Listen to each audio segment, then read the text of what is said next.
Alright, you gets, listen up good, because this is our cunning plan. We're going to sneak into that Games Workshop. We're going to dump over the entire barrel of the Nuln Oil bait, and while they're all busy cleaning up, we're going to nick their dumb rules for the orcs and put our own rules in there, and then we're going to be awesome in 11th edition.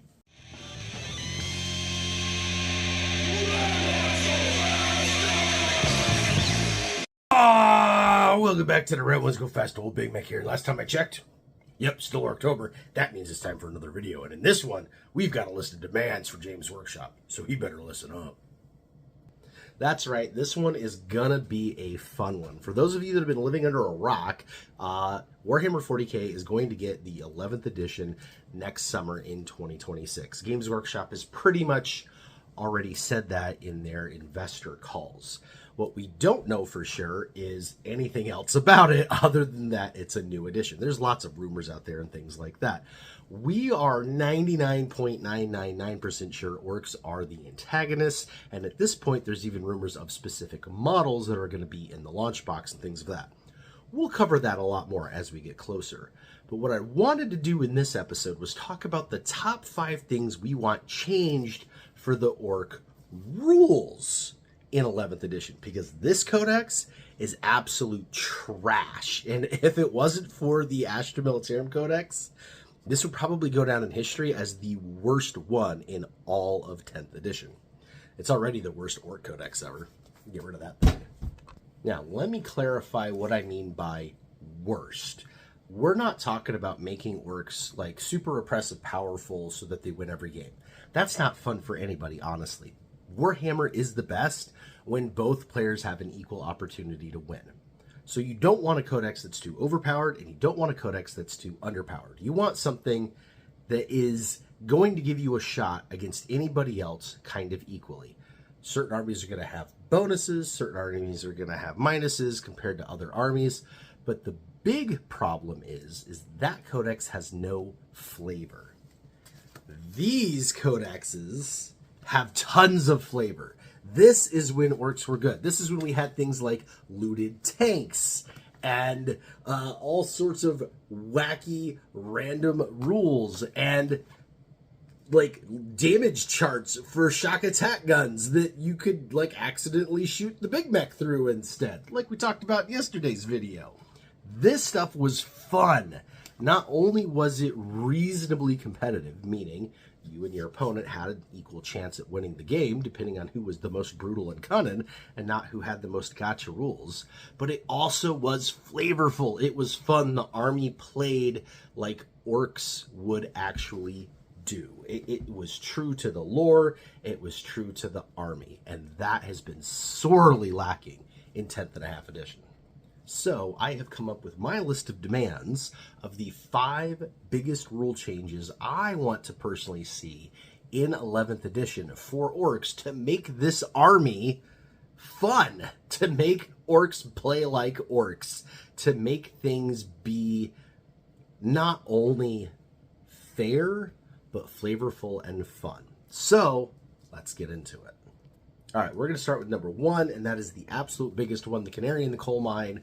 I don't think we're going to get any argument about this whatsoever from any other orc players, and that is the Waaaagh has to change. They've changed it multiple times through 10th edition. They've changed it multiple times since it became an army rule. There is no consistency to it, but it is not very good. Basically, it boils down to the army has to be competitively balanced for during the Waaaagh, but you only get the Waaaagh for 1 turn. So you end up with the army being severely underpowered all the turns that you're not on Waaaagh, so that it doesn't overpower your opponent the turn that it does Waaaagh. That's not going to work anymore. We really, really need something different. Now, the problem with the Waaaagh is actually twofold as well. One is timing. Now, they did recently finally fix that. For most of 10th edition, you had to call your Waaaagh at the beginning of the battle round, not your turn. So if you were going second, you had to like really pay attention to the beginning of the battle round so that you could call it on your opponent's turn before they started doing something. But that meant that your opponent now did their entire turn knowing exactly what you were going to do, and that wasn't very good. So they finally changed that to the beginning of your turn, which helps immensely. However, having to call it and figure out the timing Well, on the surface seems kind of cool because it's like, okay, you've got to like really think about the situation on the battlefield and when it's going to be the most advantageous for you. It's too peaky and it's too difficult to actually call, not to mention the whole balancing issue, which is the second problem with it, because it is so much. So what I would like to see instead is something similar to the Tau rules of all things. To sum it up like real quick and dirty, they have two different detachment rules. One works during the beginning of the game and then fades away. The other one, called Canyun, if I'm pronouncing that right, I don't know, I'm no Tau, but it comes on during the 3rd, 4th, and 5th round. So what happens is your army gets better as the game goes on, and that would actually be really, really good for the orcs and very thematic. Obviously, we're not going to use their version of the rule because it's all about ranged attacks, but you basically take that rule and you change it to close combat attacks, and now you've got something that feels a lot more like orcs, because the more orcs that get into a battle and the better that battle gets, the more the Waaaagh energy rises, and the orcs want to keep doing better. So that makes a lot of sense. So really think about that. If the Waaaagh rule was changed to something that, you know, modified the attacks, whether it's the hit rolls or the wound rolls or even just the number of attacks in the 3rd, 4th, and 5th battle rounds, that's going to give orcs the ability to hang on longer with some of these armies. Because a big problem with the orcs is just we're not very durable in that kind of competitive aspect, right? Our armor saves are usually 5 up. We don't have a whole lot of invulnerables, and we don't have any field of pain or anything like that. So you know, orcs are orcs. If we win, we win. If we die, it doesn't count. So there's a lot of dying going on. So anything that we can do to help the orcs like be dangerous long term will help the army actually be competitive in a fair way. So I think changing the Waaaagh from this peaky one time, you have to time it, you have to call it thing, to something that is a standardized rule that comes in later in the game. And maybe it comes in harder. Maybe it's 3rd round, you get +1 attack. 4th round, you get +1 attack and +1 to hit. 5th round, you get +1 to attack, +1 to hit, and +1 to wound, right? You could do something like that where it builds the Waaaagh energy. Because by the 5th round, there's not going to be a whole lot of your army left, which means you don't have to balance the army for the Waaaagh, which means it's going to actually still work on the 1st and 2nd rounds when the Waaaagh isn't activated. So that is the number one thing. All right, number 2 is also a pretty big one, and I might not get as much universal, like, yeah, I agree with that with this one, but I think I'll still get a lot, and that is the detachments need to be completely revamped. Let me tell you what I'm going on about. If you look at the detachments for most of the other armies, again, it's not all. There are definitely some armies that have even worse detachments than us. But if you look at most other armies, they have a number of detachments that are both useful and thematic. Orcs don't have that. Realistically, our index attachment, Warhorde, is still pretty much hands down the best detachment for about like 95% of the cases. It just is. Waaaagh Tactics talks about that all the time. There are definitely edge cases. People have gotten, Bully Boys to work. People have gotten Dread Mob to work. People have gotten the Tactical Brigade to work. People have even every once in a while got the Speed Freaks to work. But realistically, nobody is running, the Beast Snagga one. Nobody is running these other ones with any kind of consistency. So yeah, they're just so peaky and they're so not random. They're not random. That's the problem. They're not random. But they're so dialed into a single build style that if you face any army whatsoever that is strong against that build style, you're toast. It doesn't work very well. Things like the Speed Freak one, it doesn't actually help you in close combat at all. It kind of only helps you with shooting, but none of the Speed Freak buggies are actually that good at shooting. So it really becomes a game of positioning, and you're just trying to do aerial denial and win on points. That's not very orky. Dread Mob allows you to take, Grots as your battle line, which is great because Grots should be battle line. They've always been regular troops. What the heck are they doing in not regular troops section? But because a regular mech can only affect one model, you send him with a squad of Killicans, he can't affect all 6 Killicans, he can only affect one, right? Things of that nature. So just, there's a lot of things with it that it just doesn't work. Not to mention the whole push the button thing. If you really want to actually get all the good stuff out of it, you got to push it harder, and you can probably blow your own stuff up. So just, our detachments are not very good. What I would like to see is a change to detachments that are much more closer aligned to other armies that have really varying build styles. Think like Eldar, Beaky Space Marines, those kind of things, where each detachment really is designed for that style and actually affects all of the things in that style in a way that is useful. The Speed Freaks one should really buff all the buggies and the bikes in a good way. The the Green Tide one should really reward you for taking lots and lots of bodies, right? Like, these are things that need to change and happen. The biggest problem, though, with the detachments isn't necessarily each detachment rule or like what units get buffed. The biggest issue with them is the stratagems, and that's going to lead me into number 3. Which, of course, is the stratagems themselves. That's why Warhorde is the detachment that most people take most of the time and actually win with, because that one has good stratagems. Most of our stratagems are so locked into a single unit that it completely invalidates the rest of the build in each detachment. That's kind of like one of the main problems with, like, Bully Boys, for example. It's only good on knobs and war bosses. Your stratagems do not work on anything else, which is terrible, because, like, Breaka Boys are super awesome and would do great in Bully Boys, but unless you stick a war boss with them, they're not doing squat. And so, like, having those stratagems be so pigeonholed really, really hurts us. I would like to see far less stratagems, period. I think there's way too many. In fact, do you even really need them? I mean, command reroll, sure, but other than that, like, I don't. If I really had it my way, thered be no stratagems at all. You would have your army rule and your detachment rule, and that's it. But if we're stuck with stratagems, I'd rather it would just be 6 universal stratagems that everybody can take all the time. But if we're really, really, really stuck with stratagems and they really want to, like, tie stratagems into each army and each detachment, they need to be more universal. If I am taking the Speed Freaks detachment, my stratagem should work on everything in Speed Freaks. Period, the end. It should not only work on a Shock Jump Trackster. If I'm taking Bully Boys, it should work on everything in my army, not just war bosses and knobs. Does that make sense? I'm pretty sure that makes sense. That's my number 3. Which actually does lead me into my number 4, which is Ramshackle and Kareen. Basically, it comes down to this. Orc stuff kind of goes kaboom. We all know this. We're okay with this. We usually encourage this. I think that orcs should be able to always have their vehicles explode. It shouldn't be on a 6. It should be a, oh, I'm getting lit up, I'm hitting the button. Or like, if this thing explodes, it's taking somebody out no matter what. I think that would be supremely awesome. And then, again, if you're stuck with stratagems, have the stratagem available where if you have the command point, you can careen the thing before it blows up.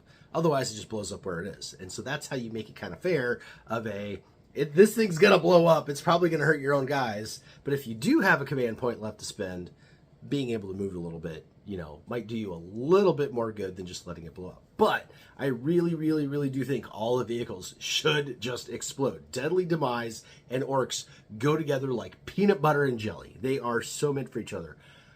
My top 3 favorite games of Warhammer 40k I have ever played were all games where we house ruled that everything had Deadly Demise automatically. There was no rolling, it just blew up. And every single one of those games was the most epic, awesome, amazing time I've ever had. Seriously, if you want to have a fun 40k game, even in this terrible, crappy 10th and a half edition, go find another Orc player and agree that everything blows up automatically.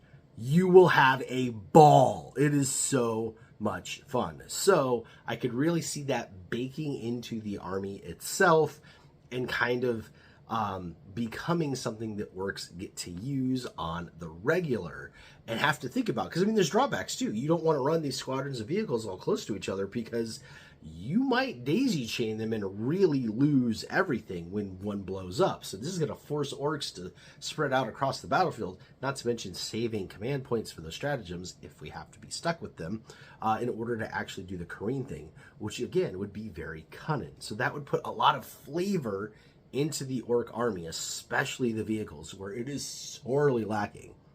Which reminds me, flavor means number 5, which of course is just flavor, period.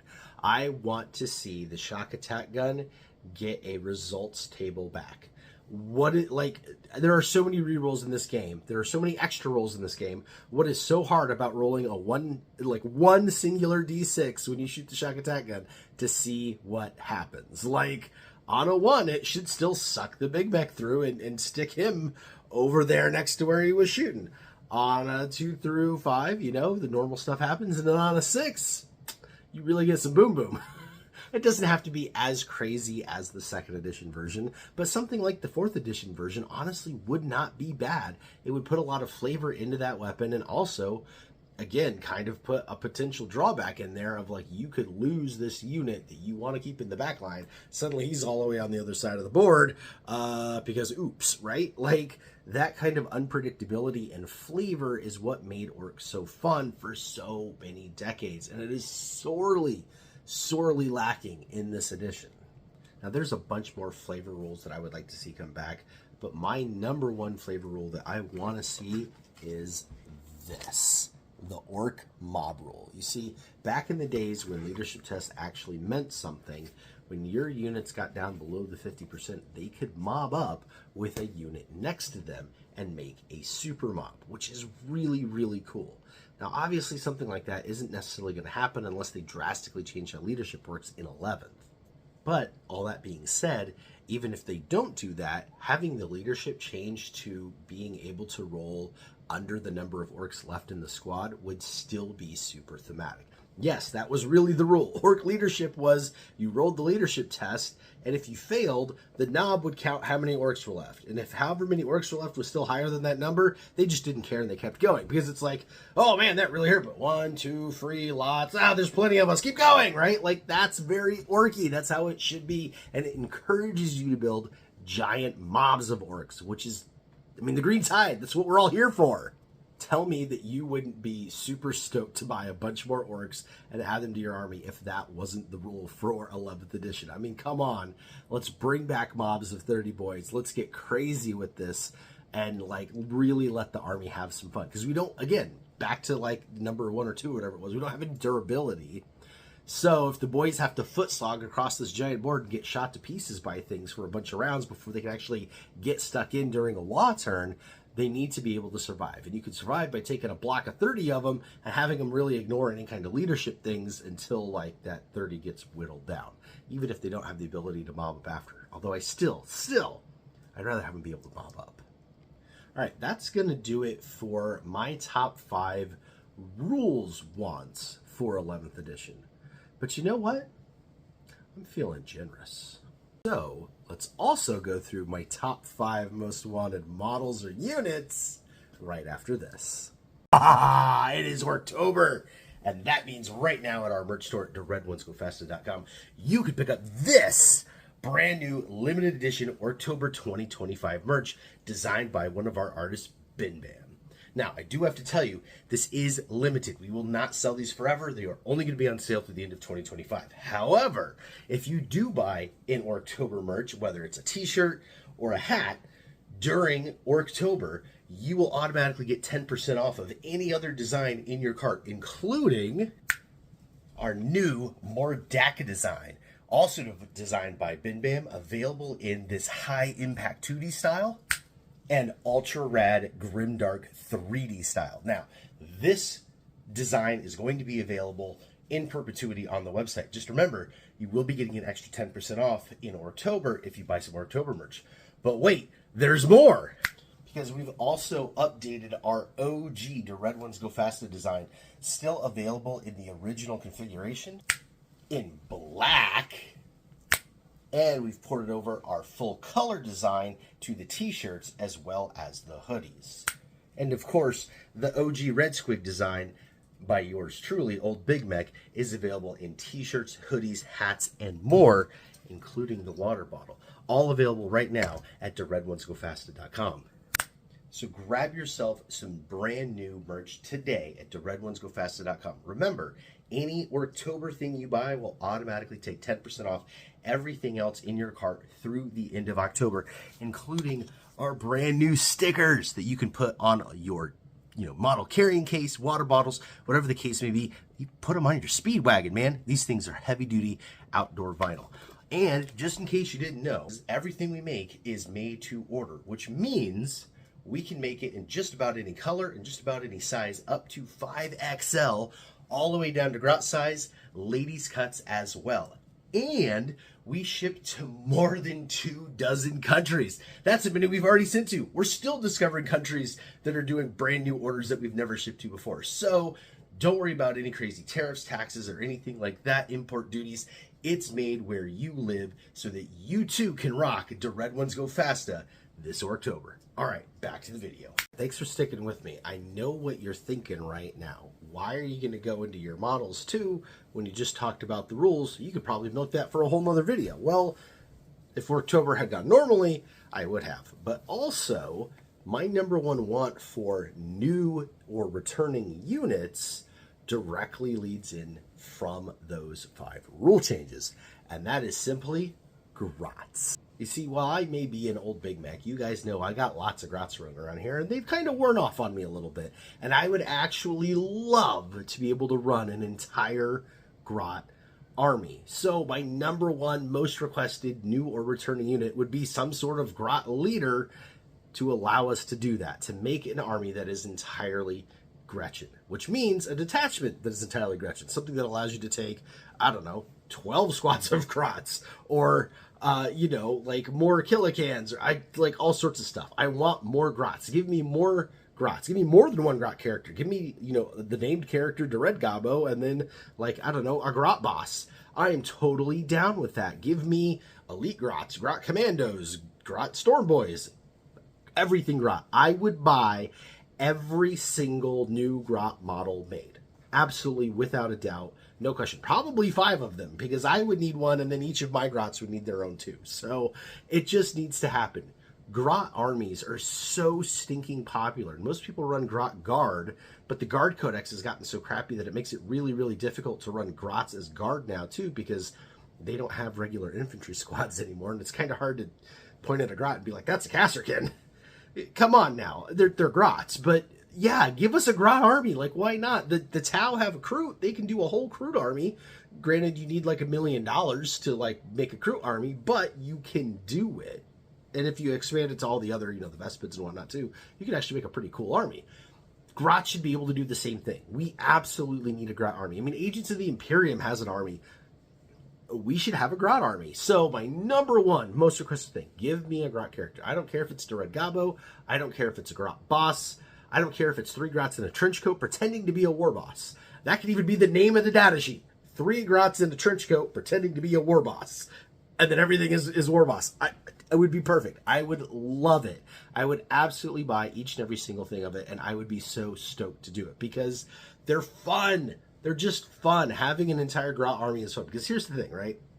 If you run a Grot army in a competitive game and you lose, you were running Grots, of course you're going to lose. But if you win, your opponent has to forever face down that they lost to Grots. And that's funny. And funny is what this game kind of should be. There should be this irreverence. There should be this slight hilarity. There should be a chuckle to it.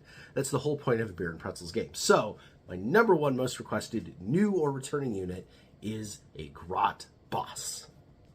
Which leads me into my second most requested new or returning unit, and this should be no surprise to anybody whatsoever, especially given the words that just came out of my mouth, and that is Grot tanks! We need Grot tanks to be an actual unit. Now, I know what you're thinking. Big Mek weren't Grot units a thing? Yes, Grot tanks were a thing, but they were Forge World only, so they were always not in the Codex. They were like in the Imperial Armor thing, and then like Legends and all that kind of stuff, but they've never actually been in the Codex. I want Grot tanks to be in the codex so that when we run the Grot tanks, they are a regular old honking unit. I want obviously I want the model too, right? I want plastic Grot tanks as a model because that would just be hilarious and awesome. But if they're in the codex, if we can actually run them as a regular unit, that's going to help that Grot Guard army, not Grot Guard, but just the Grot army that we just talked about, but also be a super useful extra thing for orcs, period. Because orcs don't have any tanks. We don't have anything like that. We barely have field artillery with the Mek guns, and those don't work very well. All of our buggies are very light. Nothing has very good armor, and nothing has very big guns. And when it comes to shooting, orcs are like super terrible at it. So having some Grots that shoot a little better and have something with a little teeth to the DACA and something with a little armor would actually like really fill a huge hole in the orc army and how it works, period. Let alone what it would do for the Grot army. So my number 2 thing, Grot tanks. And anybody that's been paying attention knows that that's going to lead right into number 3, which is a looted tank. That's right, it's time for it to come back. Now, those of you that have been watching throughout October know I just built a looted tank. Pachow, hat tip Uncle Adam. But it is absolutely a needed unit. Looted wagons, looted tanks have been part of orcs for over a decade when they first started, and then suddenly faded into the distance. And it doesn't need to be that way. We absolutely should have a looted unit in our army. Now, make it a limit of 1, just like it has always been. That's totally fine. We are all okay with only being able to take 1. But just let us have 1.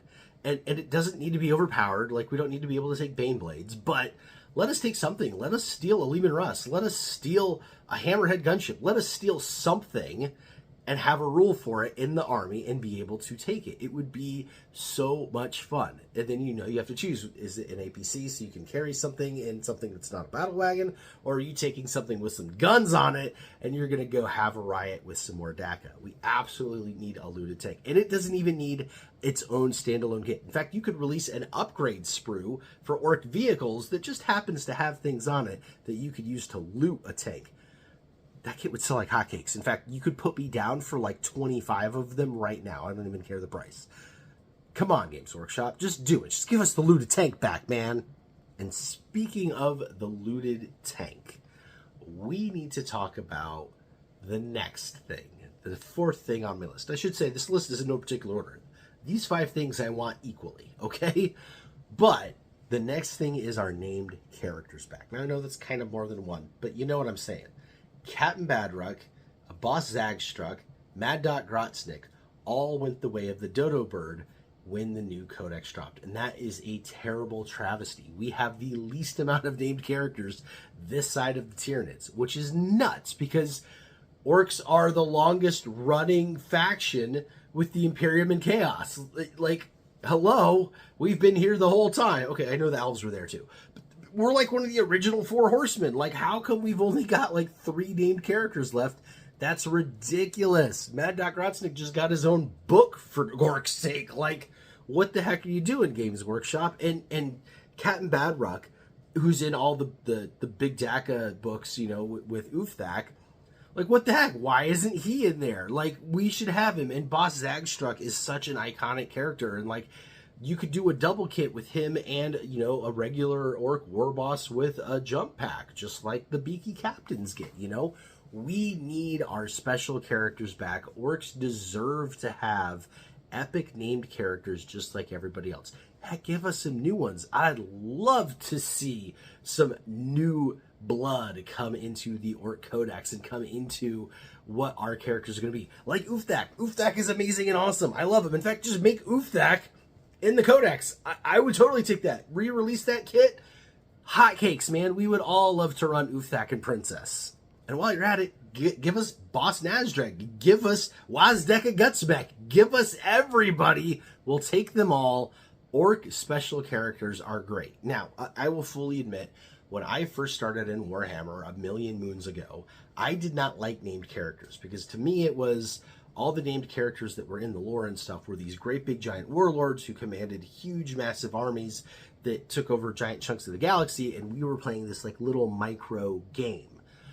you'd see them in like Epic would make sense, but not just in regular 40K. And so I was really resistant to it at first. And then when I started playing, and you get to play these games and you have like Commander Dante come down and, you know, whack your Mad Dog Grot Snake across the face, that was kind of fun. That was kind of cool. I kind of want to do that again. I really, really get it. Having named characters is fun. Having special characters is fun. They're fun to build, they're fun to paint, they're fun to play with, they are fun to use in games and help expand the narrative for sure. So let's do it. Bring them all back, bring in some more. Let's have a ton of named characters in the new codex, because that would just make Gork and Mork both so incredibly happy. All right, that's going to bring me to my fifth and final ask for new/returning units to the Orks for 11th edition 40K in summer of 2026, and that is Squigs. That's right, Squigs. I want Squigs. You guys know I love me a Squig. I mean, come on. I started my own energy drink company because I love Squigs so much. Not really, but you can buy this at the merch store. But Squigs are fun. Squigs are really cool. I love the new Squigs that we got with the Beast Negas. The Squig Hog Boys and the knob that's on the Big Smashes Squig are some of my favorite models of all time. Mazrog Scragbad and the Beast Boss on Squigosaur are just absolutely epic models. They are so cool. I love that there's all sorts of little Squigs in the army. You know, your War Boss has an attack Squig. The Runt Herd has a little Squig minder, right? All of the Commandos have a Bomb Squig, and the Tank Busters have a Bomb Squig, and the Breaker Boys have a Bomb Squig, right? I love that we're getting more Squigs. Heck, there's a Rocket Truck Squig Buggy. It launches Squigs. Give us a Squig launcher artillery cannon in the Met Gun kit. That would be cool. But I would love to even just see a squad of Squigs being on the battlefield. I mean, think about it. It makes sense. Everywhere there's Orks, there's Squigs, so why wouldn't they take some to battle? If anything, just for a roadside snack. But, you know, you could let them loose and go cause havoc and mayhem with the enemy and clog things up. They would be hilarious. You could make them be super random where you can't even really control them on the battlefield. That would be fun, because if there's an equal chance of the Squig biting my ankle and your ankle, I'm still going to do it. And honestly, as awesome as the Age of Sigmar Squig set is, and believe me, I've got a couple of them. They're all over my army. I love them. Think about like a 40K-ized version of that with like the Bomb Squigs and stuff too. Like you could have an entire box that's got like 20 Squigs in it, and it's got all these extra add-ons to turn some into Bomb Squigs or Ammo Squigs or like all sorts of other things where you could put Squig upgrades in individual units, because why wouldn't a giant unit of 20 or 30 boys have a couple Squigs with it? Again, roadside snacks if all else fails, but come on, having like Bomb Squigs be a thing like Tau get the drones would be rad. Even if you're just using them as counters on the tabletop, the models themselves would be super cool. But again, I would love to see just Squig Herd in the Codex. I think that that would be another fun piece for the Orks that would be both thematic and flavorful and, like, again, not overpowered. It's just something that's fun, and that's what I'm all about here. All right, I have ran myself absolutely hoarse, ranting and raving about all the fun stuff I want to have changed and happen for Orks in 11th edition Warhammer 40K.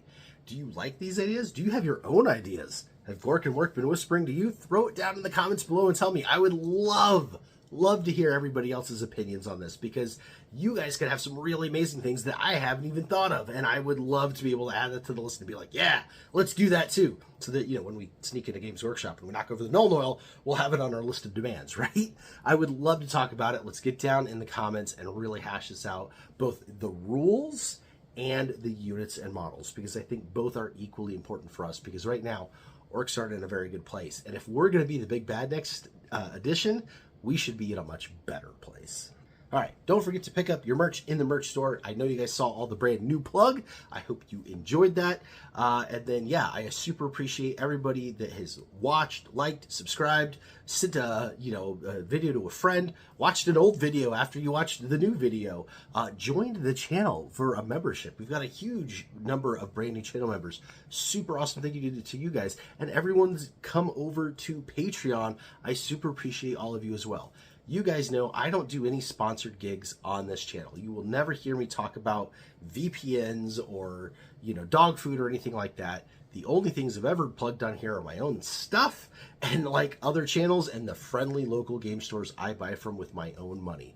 Games Workshop does not sponsor us. I got to pay full price for everything. We don't have a deal or a licensing thing with anybody like big hobby stores that like give us stuff at discounts. No, this is a regular old dude with regular old money doing all this on his own to bring you free content so that your orc army is super and amazing. And not just orcs. I mean, come on, let's face it here. I know it's Orktober, but when it's not Orktober, we talk about all the 40K stuff. I've taught a ton of you gets how to maximize your Space Marines and your Imperial Guard and all sorts of other stuff. And we're going to keep doing that as long as the channel is going. So thank you so much, everyone, for doing all of that stuff to support the channel. You guys are absolutely amazing, especially right now when I'm going through so many problems personally.